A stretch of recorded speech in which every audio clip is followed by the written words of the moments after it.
नमस्कार, संसद टेलीविजन में आपका स्वागत है। मैं हूं अखिलेश सुमन और आप देख रहे हैं हमारा बहुत ही खास कार्यक्रम स्पेशल रिपोर्ट। स्पेशल रिपोर्ट के इस अंक में हम आपको दिखा रहे हैं संसद की लोक लेखा समिति के शताब्दी समारोह में हुई चर्चा के बारे में और उससे निकले नतीजों के बारे में। और हमारे साथ हमारे सहयोगी हैं सूरज मोहन झा, पवन कुमार शर्मा और कृति मिश्रा।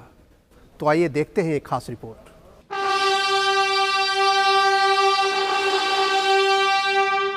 लोक लेखा समिति की स्थापना का शताब्दी समारोह 4 और 5 दिसंबर 2021 को दिल्ली में संपन्न हुआ। पूरा समारोह 6 सत्रों में विभाजित था।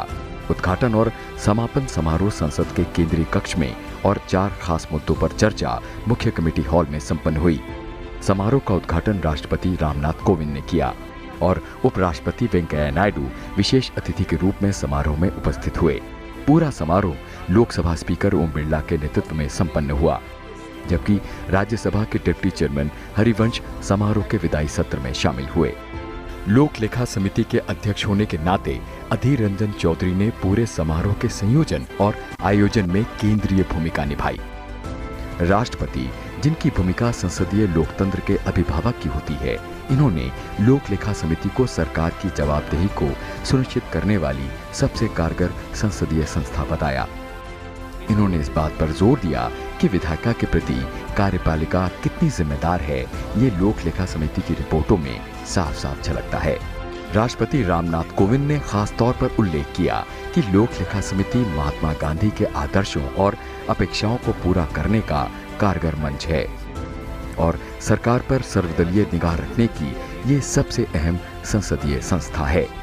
Gandhi ji is considered account keeping as essential to a clean public life as cleanliness is in social life. The PAC, I am happy to say, has lived up to such lofty ideals and expectations. Its record over the decades has been commendable and exemplary. राष्ट्रपति रामनाथ कोविंद ने लोक लेखा समिति के 100 बरस पूरे होने पर एक प्रदर्शनी का उद्घाटन किया।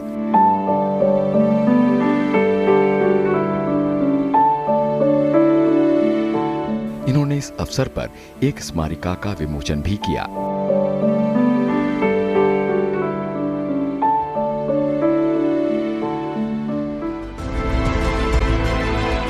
भारतीय संसद के इतिहास में पहली बार किसी स्थायी समिति को लेकर इतना बड़ा आयोजन हो रहा है। राष्ट्रपति की मौजूदगी ने इसके महत्व में इजाफा कर दिया। उपराष्ट्रपति वेंकैया नायडू राज्यसभा के पदेन सभापति हैं। इन्होंने कहा कि लोक लेखा समिति ने अभी तक के काम के मार्फत कोशिश की है कि सरकार फिजूल खर्ची ना करे। In nutshell, the PAC seeks to know how wisely, faithfully, and economically the amounts sanctioned by the Parliament were spent so as to ensure efficient use of scarce resources. Since the Public Accounts Committee became a parliamentary committee after adoption of the Constitution of India, there has been a significant change in the nature, scope, and function over the years. Its scope now goes much beyond the reports of the Controller and Auditor General. उपराष्ट्रपति M Venkaiah Naidu ने लोक लेखा समिति का नाम बदलकर लोक लेखा एवं लोक परीक्षा समिति रखने की सलाह दी। इन्होंने सरकार को सुझाव दिया कि वित्तीय अनुशासन को ध्यान में रखते हुए सरकार को सब्सिडी से परहेज करना चाहिए। लोक लेखा समिति का गठन लोकसभा अध्यक्ष के अधिकार क्षेत्र में आता है। इस मौके पर लोकसभा अध्यक्ष ने पिछले 70 वर्षों में भारत में लोकतंत्र की कामयाबी को चित्रित करते हुए कहा कि शासन को जनता के प्रति जवाबदेह बनाने में लोकतांत्रिक संस्थाओं की महती भूमिका होती है। लोक लेखा समिति ने इस विषय में बड़ा योगदान दिया है। लोक लेखा समिति संसद की सबसे महत्वपूर्ण और प्रभावशाली समिति में एक है, जिसने अपने स्थापना काल से ही लोकतांत्रिक संस्थाओं के प्रति कार्यपालिका की जवाबदेही को सुनिश्चित करने का काम किया है। आज से 75 वर्ष पहले हमने स्वतंत्रता प्राप्त की, तब से ही देश पर की लोकतंत्र संस्थाएं, प्रजातंत्र संस्थाएं और उनकी जड़ें मजबूत होती गई है। हमारा लोकतंत्र लगातार सशक्त हुआ है, मजबूत हुआ है और इन 7 दशकों के अंदर इन लोकतांत्रिक संस्थाओं ने जनता की अपेक्षाओं और आशाओं और उनके विश्वास को पूरा करने का काम किया है। बाद में विधायी सत्र में लोकसभा स्पीकर ओम बिरला ने संसद और विधायी मंडलों की लोक लेखा समितियों का एक साझा डिजिटल मंच बनाने का सुझाव दिया ताकि इसके माध्यम से सभी संस्थाएं परस्पर लाभ उठा पाएं। हमने संसदीय समिति की रिपोर्टें भी एक पोर्टल पर लाने का काम कर रहे हैं। मुझे लगता है कि आने वाले समय में हम देश में एक पोर्टल पर जितनी भी हमारी विधानमंडल और केंद्र विधानमंडल की संस्थाएं हैं उसको देश का व्यक्ति एक प्लेटफॉर्म पर देख सके। लोकसभा अध्यक्ष ने 2 दिनों के सत्र के समापन पर यह भी घोषणा की कि वो एक समिति बनाकर लोक लेखा समिति के कार्यों का पुनरावलोकन करेंगे और उसे मजबूत बनाने के उपायों पर विचार करेंगे। इस अवसर पर सांसदों ने जहां इस शताब्दी समारोह के आयोजन पर खुशी जताई, वहीं उनका यह भी विचार था कि लोक लेखा समिति को और सशक्त किया जाए। एक कमिटी नहीं, हर स्टैंडिंग कमिटी को इम्पोर्टेंस इसी तरह से देना चाहिए। हर स्टैंडिंग कमिटी बहुत सारे बिलों का ऊपर आपका मत देने के बाद सरकार वो बिल को ग्रहण करते हैं। तो पार्लियामेंट्री डेमोक्रेटिक सिस्टम में और ये संसदीय विषय का परामर्शों में संसदीय कमेटी का बहुत गुरुत्वपूर्ण योगदान है और पब्लिक अकाउंट्स कमेटी को तो सबसे ज्यादा है। समापन सत्र में राज्यसभा के उपसभापति हरिवंश ने साफ तौर पर कहा कि दुनिया के इस दौर में आर्थिक विकास का मामला अहम बन गया है, इसलिए ये देखना जरूरी है कि संसद ने सरकार को विकास का जो दायित्व सौंपा है वो हो रहा है या नहीं। दुनिया में यह दौर मेरी सामान्य समझ में आर्थिक विकास का दौर है। अगर आर्थिक बेहतरी हम कर पाए तो देश की नीति एक नए रूप में सामने आएगी। आज हमारे लिए शायद यह दुनिया की जो स्थिति है उसमें एक राजनीतिक आर्थिक ताकत बनना एक विकल्पहीन मुद्दा है और वह बनाने की क्षमता, उसकी देखरेख, वह खर्च जो सरकारी होता है वह बहुत सोच समझकर, सावधानी से, विवेकपूर्ण, बुद्धिमत्तापूर्ण, औचित्यपूर्ण हो, उसके पीछे तार्किकता हो। यह काम तो आप सभी करते हैं। महज आपके जिम्मे यह देख रेख कि नुकसान हो, लीकेजेज हो, यही नहीं है, बल्कि जो चीजें तय हुई हैं उनका परिणाम देश को आर्थिक लाभ के रूप में, आर्थिक विकास के रूप में मिल रहा है कि नहीं। लोक लेखा समिति के अध्यक्ष अधीर रंजन चौधरी, जो कांग्रेस के नेता हैं, ने बताया कि उन्होंने अपने कार्यकाल में 42 रिपोर्टें सौंपी हैं। उन्होंने ये भी बताया कि यह संसद की स्वस्थ परंपराओं में से एक है कि लोक लेखा समिति का अध्यक्ष विपक्ष के सदस्य को बनाया जाता है। We will give due importance to those views, opinions articulated by those distinguished delegates during the course of deliberation, and in consultation with our honorable speaker, we are going to devise a way and means to make the PSC mechanism more strident, more responsive and more accountable. And certainly you are all will be taken into consideration. It will be done not in isolation, but in unison of all the PSC chairmen across the nation. शताब्दी समारोह में विभिन्न राज्यों के करीब 60 प्रतिनिधि आए थे। इनमें राज्य विधानसभाओं के अध्यक्ष और राज्यों की लोक लेखा समितियों के अध्यक्ष शामिल थे। लोक लेखा समिति यानी कि पब्लिक अकाउंट्स कमेटी अपनी स्थापना के 100 साल पूरे कर रहा है। 1921 में इसकी स्थापना ब्रिटिश भारत के दौरान हुई थी और आज 2021 में इसने अपने 100 साल पूरे कर लिए हैं। पूरे 100 साल के सफर में पीएससी ने कहीं ना कहीं भारतीय लोकतंत्र, संसदीय लोकतंत्र की मजबूती बढ़ाने का काम किया है।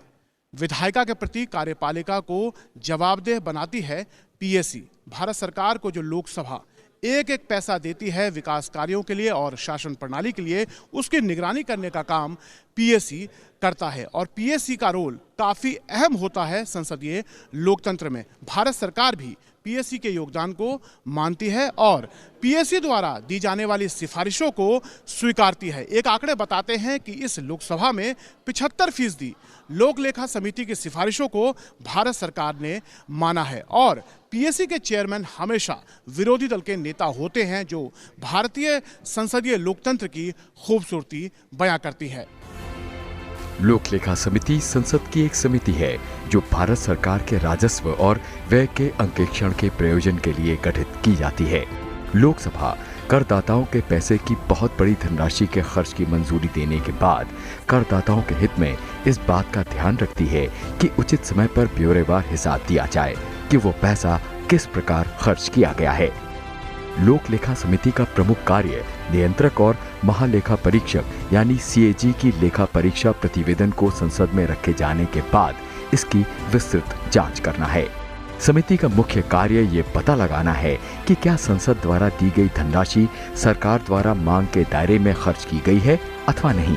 लोक लेखा समिति में अधिकतम 22 सदस्य होते हैं।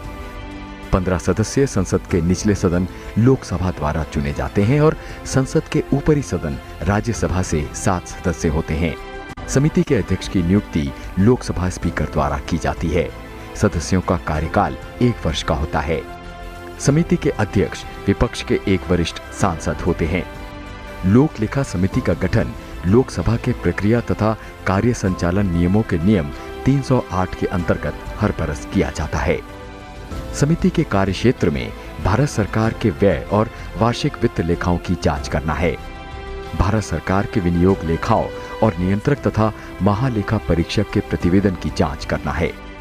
किसी वित्तीय वर्ष के दौरान लोकसभा द्वारा अनुदत्त राशि से अधिक व्यय किया गया है तो समिति द्वारा उसकी जांच की जाती है। तीसरी लोकसभा से समिति की सिफारिशों पर सरकार द्वारा कार्रवाई की जाने लगी। लोक लेखा समिति के 100 साल पूरे हुए हैं और उसका शताब्दी वर्ष भारत के संसद में मनाया जा रहा है। इस समय हम ऐतिहासिक केंद्रीय कक्ष में हैं और मेरे साथ बातचीत करने के लिए इस विषय पर बिहार विधानसभा के अध्यक्ष हैं। सर, लोक लेखा समिति अपने 100 साल पूरे कर रहा है। अगर हम संसदीय लोकतंत्र के लिहाज से बात करें तो आप इस समिति को किस तरह देखते हैं?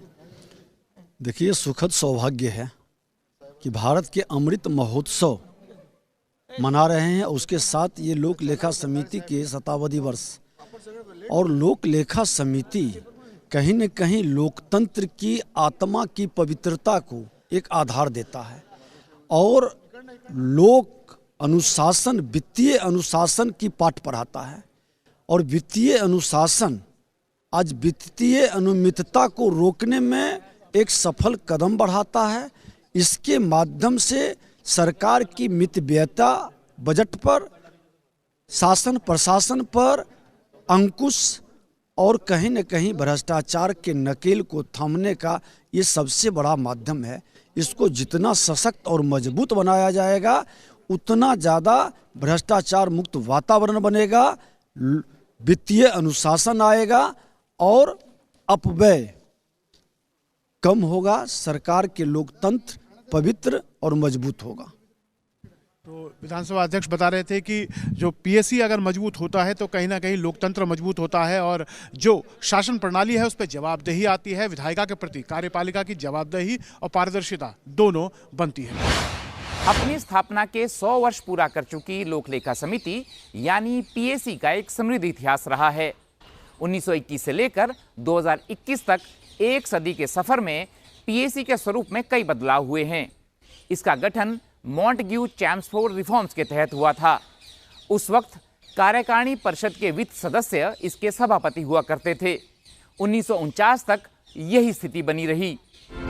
26 जनवरी 1950 को भारत का संविधान लागू होने के साथ ही लोक लेखा संबंधी समिति में बुनियादी परिवर्तन हुए और निर्वाचित लोकसभा सदस्यों में से किसी एक को लोकसभा अध्यक्ष द्वारा गैर सरकारी सभापति नियुक्त करने की परंपरा शुरू हुई। लोक लेखा समिति का इतिहास सामूहिक फैसलों के लिए जाना जाता है। संसदीय समितियों को हम लघु संसद, लघु विधान मंडलों के रूप में मानते हैं और उनकी कार्रवाई, उनका संचालन उनमें चर्चा संवाद दलों से ऊपर उठकर जनता की अपेक्षाओं आकांक्षाओं, उनकी भावनाएं, उनकी रुचि, उनके इनपुट के आधार पर इन समितियों में चर्चा होती है। 1954-55 से पहले पीएसी में सिर्फ 15 सदस्य होते थे। 1954-55 से राज्यसभा के 7 सदस्यों को भी समिति में शामिल करने की परंपरा शुरू हुई। 1966-67 तक सत्तारूढ़ दल के किसी वरिष्ठ सदस्य को पीएसी का अध्यक्ष नियुक्त किया जाता रहा। 1967 में पहली बार यह परंपरा बदली और उसके बाद से लोकसभा में विपक्ष के सदस्य को लोकसभा अध्यक्ष द्वारा लोक लेखा समिति के अध्यक्ष के रूप में नियुक्त किया जाने लगा। ये परंपरा आज भी जारी है। Father of the nation has to say, as he expands the theme, I quote, "We are not the sole proprietors of our acquisitions. Our family is a co-sharer of them along with ourselves. We must account for our single pie for their sake. If such is our responsibility in private life, in public life it is all the greater." In developing economies, management of public finances has been a major issue of concern with allegation of corruption and misutilization, resulting in wasteful expenditure. Public Account Committee seeks to check this by seeking to ensure accountability, transparency, and good governance. Effective functioning of the PAC ensures trust of the people in the management of precious resources, which in turn promotes investors' confidence based on integrity of public finances through efficient account keeping and its audit. Public accounts committee के सदस्यों का कार्यकाल हालांकि 1 वर्ष से ज्यादा नहीं होता, लेकिन ये 1 से अधिक बार लोक लेखा समिति के सदस्य या अध्यक्ष रह सकते हैं। किसी मंत्री को पीएसी का सदस्य निर्वाचित नहीं किया जाता। कमेटी में शामिल होने के बाद अगर किसी सदस्य की नियुक्ति मंत्री के रूप में होती है तो ऐसी नियुक्ति की तिथि से ये समिति के सदस्य नहीं रह जाते। अगर बीते दौर को देखें तो समिति ने तमाम महत्वपूर्ण विषयों का परीक्षण किया है, जैसे पहली लोकसभा में हीराकुड बांध परियोजना, दूसरी लोकसभा में बजट अनुमान और वित्तीय नियंत्रण, चौथी लोकसभा में council of scientific and industrial research, 5वीं लोकसभा में पोलियो वायरस वैक्सीन का उत्पादन, 7वीं लोकसभा में खादी और ग्राम उद्योग, 10वीं लोकसभा में ग्रामीण क्षेत्रों में डाक सेवाएं, 14वीं लोकसभा में मैला ढोने वाले और उनके आश्रितों के लिए राष्ट्रीय मुक्ति और पुनर्वास योजना, 15वीं लोकसभा में राष्ट्रीय ग्रामीण रोजगार गारंटी अधिनियम का कार्यान्वयन, 16वीं लोकसभा में प्रधानमंत्री स्वास्थ्य सुरक्षा योजना और 17वीं लोकसभा में PMEGP का कार्यान्वयन। कई महत्वपूर्ण शख्सियतें इस समिति से जुड़ी रह चुकी हैं, जिनमें प्रमुख हैं Shri R. Venkataraman, Shri Chandrashekhar, Shri Atal Bihari Vajpayee, Shri PV Narasimha Rao, Shri Indra Kumar Gujral, Shri KS Hegde, Shri Ravi राय, श्रीमती मीरा कुमार और श्रीमती सुमित्रा महाजन। समिति हानि, भ्रष्टाचार, अपव्यय, अक्षमता और निरर्थक व्यय जैसे मामलों पर पैनी नजर रखकर भारतीय लोकतांत्रिक व्यवस्था को लगातार सशक्त करने का काम कर रही है। भारत की बढ़ती हुई अर्थव्यवस्था का अंदाजा इस बात से लगाया जा सकता है कि जहां पहला बजट 197 करोड़ का था, वो आज बढ़कर 35 लाख करोड़ हो चुका है। ऐसे में लोक लेखा समिति का दायित्व और बढ़ जाता है ताकि सुनिश्चित हो सके कि जनता के पैसे का दुरुपयोग ना हो और कार्यपालिका की जवाबदेही तय हो सके। पर जैसे कि नाम में निहित है, लोक लेखा समिति का मूल दायित्व सरकार के वित्तीय पक्ष पर नजर रखना है। शासन में सुधार के अलावा संसाधनों के सार्थक उपयोग के लिए विभिन्न पहलों का नेतृत्व करना है। इसका एक उदाहरण डायरेक्ट बेनिफिट ट्रांसफर है, जिसके चलते सरकारी धन की बड़ी बचत हुई है। साथ ही सामाजिक आर्थिक कल्याण लक्ष्यों को साकार करने के लिए जो प्रत्येक रुपया खर्च किया जाता है, वो संसद द्वारा दी गई धनराशि के किफायती और विवेकपूर्ण उपयोग की कसौटी पर खरा उतरे, ये लोक लेखा समिति सुनिश्चित करती है ताकि व्यय संतुलित हो और अल्पकालिक तथा दीर्घकालिक विकास उद्देश्यों का संधान किया जा सके। जैसा कि सर्वविदित है कि पीएससी का प्रभावी कामकाज कार्यपालिका की वित्तीय जवाबदेही सुनिश्चित कर संसद के निरीक्षण कार्य और सार्वजनिक वित्त के प्रबंधन में जनता और निवेशकों का विश्वास बढ़ाना है। इस संसदीय जांच से गरीबी कम करने, प्रणालीगत कमियों और दोषों को दूर करने में भी मदद मिलती है और सुशासन को बढ़ावा मिलता है। देश के विभिन्न हिस्सों की संस्कृति से अतिथियों को रूबरू करने के उद्देश्य से शताब्दी समारोह में सांस्कृतिक समारोह का भी आयोजन किया गया।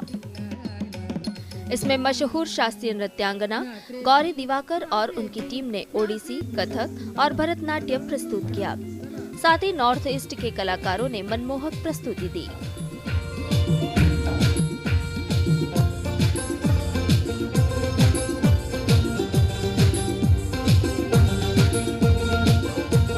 तो जैसा कि आपने देखा, संसद की लोक लेखा समिति सिर्फ सरकार के खर्च का हिसाब किताब लेने के लिए महत्वपूर्ण नहीं है, बल्कि लोकतांत्रिक संस्कृति के विकास और लोकतंत्र की मजबूती के लिए भी इसका अहम योगदान है।